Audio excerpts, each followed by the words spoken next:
پیارے بچوں، آج ہم آپ کے لیے کہانی لائے ہیں ایک جھوٹے کوے کی۔ تو ایک دفعہ کا ذکر ہے کہ کہیں ایک چھوٹا سا لڑکا رہتا تھا جس کا نام رہنے دیجئے، اس کا اصل نام تو بتانے کی ضرورت ہی نہیں، کیونکہ سب اسے جھوٹا کوا کہتے تھے، کیونکہ وہ ہر وقت جھوٹ بولتا رہتا۔ اس کے دوست اسے ملتے تو وہ ایسا رویہ رکھتے، وہ کہتے یار یہ پڑھنے میں کتنا ذہین ہے لیکن سخت ناقابل اعتبار ہے، یہ کیسے کیسے جھوٹ بنا لیتا ہے۔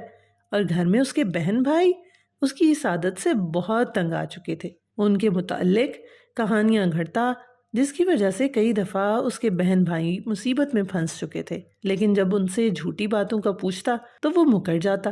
ایک دن جھوٹا کوا گھر میں اکیلا تھا تو اس سے ایک کپ ٹوٹ گیا۔ اگرچہ اس نے وہ کپ جان بوجھ کر نہیں توڑا تھا، پھر بھی وہ ڈر گیا کہ امی اس سے ناراض ہوں گی، اور اس نے اخبار میں جلدی سے کپ کے ٹکڑے اکٹھے کیے اور کوڑے کی ٹوکری میں کوڑے کے نیچے دبا دیے۔ اسے یقین تھا کہ اس کا ٹوٹنے کا علم کسی کو نہیں ہوگا، مگر بچوں ظاہر ہے ماں تو ماں ہوتی ہے، اور امی جان کو فوراً ہی معلوم ہو گیا کہ چائے کے سیٹ کا ایک کپ کم ہو گیا ہے۔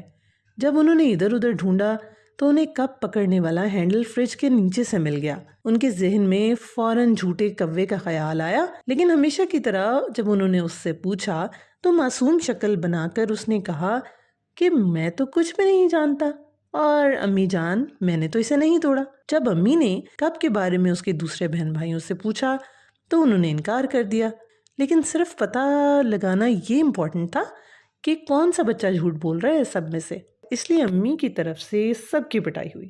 اب کیا تھا، اب کوے کے دوسرے بہن بھائی اس سے ناراض ہو گئے کیونکہ انہیں بہت اچھے سے پتا تھا کہ یہ کس کا کام ہے۔ تو کوا ٹھیک ہونے کے بجائے اور زیادہ جھوٹ بولنے لگا۔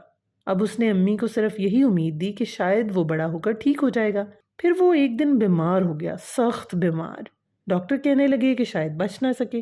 اس کی امی ابا بہن بھائی بہت زیادہ پریشان تھے اور رو رہے تھے۔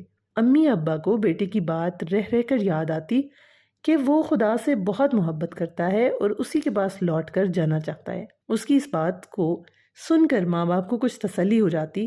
انہیں علم تھا کہ اگر خدا نے ان کا بیٹا لیا تو وہ سیدھا جنت میں جائے گا، لیکن انہیں کیا معلوم تھا جب وہ سوچ رہے تھے تو بیٹے کے ساتھ کیا ہو رہا تھا۔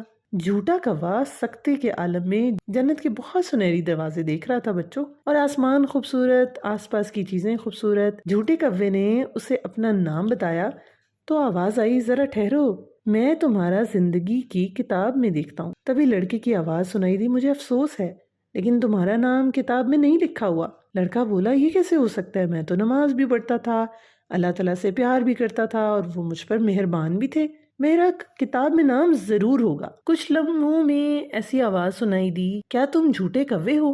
لڑکا چلا کر بولا، نہیں نہیں، جھوٹ نہیں بولتا۔ آواز آئی، بچے تم ہی جھوٹے کوے کہلاتے تھے، مجھے افسوس ہے کہ تم جنت میں نہیں جا سکتے۔ اللہ تعالیٰ نے تمہیں بے شمار موقع دیے، تم جھوٹ بولنا چھوڑ دو لیکن تم کبھی باز نہیں آئے۔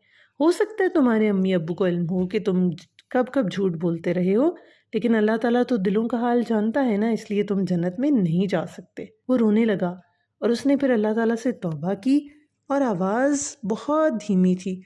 پھر اس نے سنا کہ یہ آواز جنت سے آ رہی تھی۔ واقعی جھوٹا کوا ٹھیک ہو گیا تھا، اور اب اسے یہ احساس ہوا کہ کوئی چیز اسے قریب نہیں کر سکتی اللہ کے، اور اب اس نے جھوٹ بولنا چھوڑ دیا اور سچ بولنے لگا۔ مزید کہانیوں کے لیے ہمارا چینل لائک کریں۔